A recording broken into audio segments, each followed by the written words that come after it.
गीत की शादी रॉकी से होती है। रॉकी और लकी दोनों भाई जिनका आपस में बड़ा प्यार होता है। अरे वाह भाभी, क्या खाना बना है। अब तो घर में ही होटल वाला स्वाद रोज मिला करेगा। अरे लकी, तुम अभी जानते नहीं हो मुझे। तुम बस डिश का नाम बोलो, मैं तुम्हें इसी किचन में बना कर खिलाऊंगी। चढ़ा रहा है तुम्हें ये। और तुम भी ना। गीत रॉकी के छोटे भाई को दोस्त की तरह मानती। वो रॉकी के साथ उसकी भी जरूरतों का ध्यान रखती। लकी, ये रहे तुम्हारे कपड़े, धोकर प्रेस करवा दिया है, अलमारी में सजा लो। अरे रख दो ना भाभी अलमारी में भी। हाँ हाँ, सब भाभी करेगी तो तू क्या करेगा। रहने दीजिए ना माँ जी, शादी हो जाएगी तो खुद ही सुधर जाएगा। अरे रहने दो यार, तुम दोनों मेरे कपड़े यहीं पे रख दो। एक कपड़े अलमारी में रखने को क्या बोल दिया, शुरू हो गई। एक दिन, रॉकी सुनिए ना, कल जल्दी आ जाना, मुझे मायके जाना है, या सुबह छोड़ दीजिए और शाम को लेकर आ जाना। अरे नहीं नहीं, कल तो बिल्कुल पॉसिबल नहीं है, कल मीटिंग है। तुम लकी के साथ चली जाओ ना, और उसे कह देना कि शाम को लेकर भी आ जाएगा। लकी भाभी को लेकर मायके जाता है, शाम को लेकर भी आता है। आते वक्त, लकी, तुम्हारे लिए मैंने एक लड़की देखी है, बहुत सुंदर है। अच्छा, क्या बात है भाभी, मुझे भी दिखा दो। और उससे भी पूछ लो कि मुझसे शादी करेगी ना।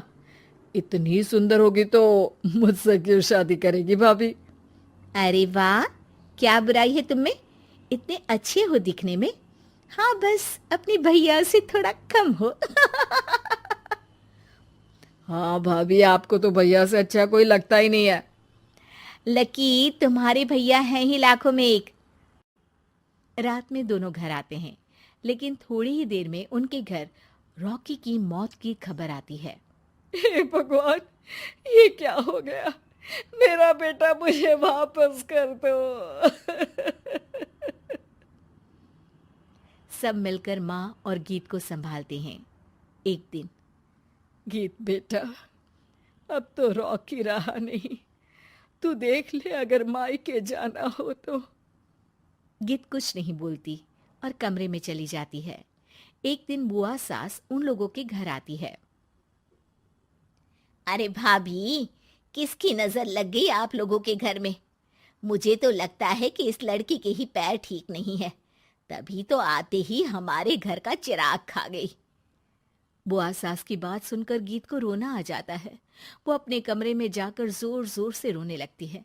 लकी को ये सब देखकर अच्छा नहीं लगता। बुआ क्या बोल रही हैं?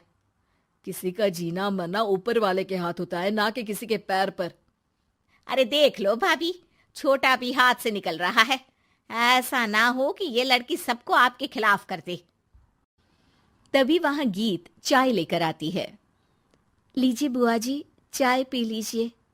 बुआ तो घर से चली जाती है, लेकिन सास के मन में गीत को लेकर नेगेटिव विचार भर जाते हैं। अब देख गीता, बहुत हुआ, यहाँ रहकर भी कुछ नहीं होगा। अच्छा होगा कि अपने मम्मी पापा को बोल के तुझे यहाँ से लेकर जाए। और गीत अपने मायके चली जाती है, जहां आस पड़ोस के लोग कहते हैं, अरे रे, बेचारी की शादी के 2 साल ही हुए थे, लेकिन पति नहीं रहा। सास ने भी घर से निकाल दिया। देखो भाई भाभी कब तक साथ रखते हैं। और शादी करा देनी चाहिए इसकी, तो उम्र ही क्या है इसकी। हाँ, लेकिन करेगा कौन। एक तो शादीशुदा, ऊपर से कलंक पति की मौत का। तभी वहां लकी आ जाता है और वो पड़ोसियों की बात सुन लेता है। लकी, तुम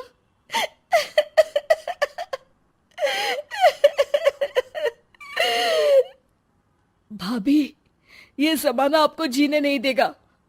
लेकिन आप चिंता मत करना, मैं आपको आपके हिस्से की सारी खुशियां दूंगा। लीजिए, माँ ने आपका ये बैग भेजा है। इसमें आपके जरूरी सामान है जो वहीं रह गए थे। लकी देखता है कि गीत को ससुराल से लेकर मायके तक हर जगह सिर्फ ताने ही सुनने पड़ते हैं। वो सीधे अपनी माँ के पास जाता है। माँ, एक बात सुनो, ये कहाँ का न्याय है। एक लड़की जो छोटी सी उम्र में अपना पति खो चुकी है, वो अब दुनिया के ताने भी झेल रही है। यार, ये तो गलत है ना माँ। हमें भाभी का सपोर्ट करना चाहिए।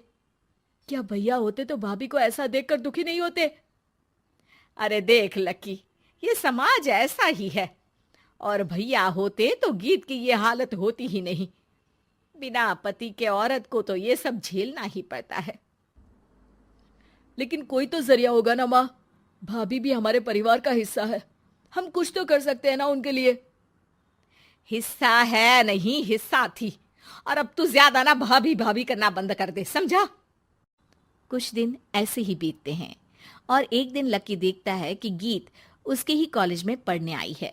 अरे भाभी, आप यहाँ कॉलेज में कैसे? लकी, मैंने पढ़ने का निर्णय लिया है। शादी के कारण मेरी पढ़ाई को बीच में ही रोक दिया गया था, पर अब जब कुछ नहीं बचा तो मैंने सोचा पढ़ाई में ही मन लगाऊं। अरे आपने बिल्कुल सही सोचा भाभी। किसी भी तरह की कोई भी जरूरत हो तो प्लीज बिना किसी हिचक के बताना, मैं हूं आपकी मदद के लिए। लेकिन कहते हैं ना, गीत की जिंदगी में सब कुछ बहुत दिनों के लिए ठीक नहीं रहा और एक दिन क्लास में, अरे ये विधवा है, इसकी तो शादी हो चुकी है। क्या बात कर रहे हो? हमारे साथ तो बैठकर ऐसे पढ़ाई करती है जैसे बच्ची हो। अरे बच्ची नहीं, बहुत शातिर है ये। किसी को नहीं बताया कि ये शादीशुदा है, वरना हम इसे आंटी आंटी कहकर पुकारते ना। अरे अब तो पता चल गया ना आंटी जी। Aunty aunty. फिर क्या, सभी गीत को आंटी बोलकर चिढ़ाने लगते हैं। गीत को रोना आ जाता है और वो क्लास के बाहर जाकर रोने लगती है। सामने से लकी आ जाता है। अरे क्या हुआ भाभी, आप रो क्यों रही हैं? तभी पीछे से एक लड़की आ जाती है। हे हैंडसम, इस औरत से ना दूर रहना, इसके प्यार में मत पड़ जाना, क्योंकि ये शादीशुदा है। हमारे साथ झूठ बोलकर हम जैसी ही रह रही थी। हाँ तो क्या गलत है? सही उम्र में तुम्हारे माता पिता तुम्हारी पढ़ाई छुड़वा देते तो आज तुम भी शादीशुदा ही होती ना। और इनका पति नहीं रहा, उसमें इनका क्या कसूर? अरे कोई अपने जीवन को नई शुरुआत दे रहा है तो तुम लोगों को क्यों मिर्ची लग रही है? अरे तुझे बड़ी दया आ रही है, कर लेना तू शादी। लकी तब तो कुछ नहीं बोलता, लेकिन ये बात उसके मन में घर कर जाती है।